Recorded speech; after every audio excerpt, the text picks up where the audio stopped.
the Well, murder. it's also it's a deliberate misread of what cancel culture is. Of I course. mean, this idea that you as an employer owe it to an employee to continue to employ them after they post in celebration of Charlie's murder. Yeah. Of course, you don't have an obligation to continue signing a check who is celebrating to somebody who celebrates also Charlie's murder. Like, duh, that's a basic aspect of freedom also. There's no equivalence also because, and this is the really frustrating thing about this kind of, the right's engaging in cancel culture.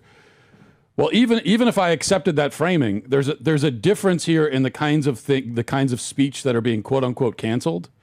The left will cancel you if you say that men can't have babies. That's what cancel culture is on the left. They'll cancel you for saying things that are true and normal and obvious.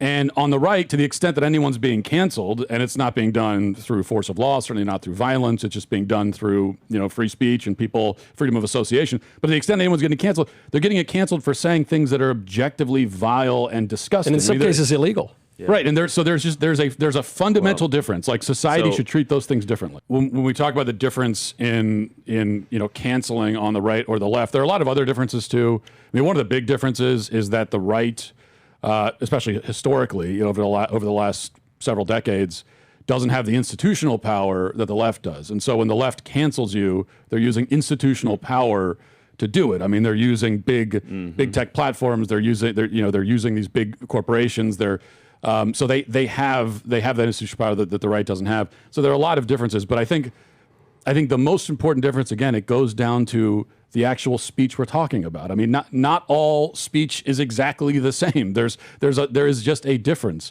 and so it is good.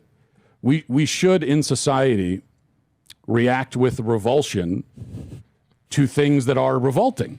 When someone says something revolting and disgusting, we should react with revulsion and disgust.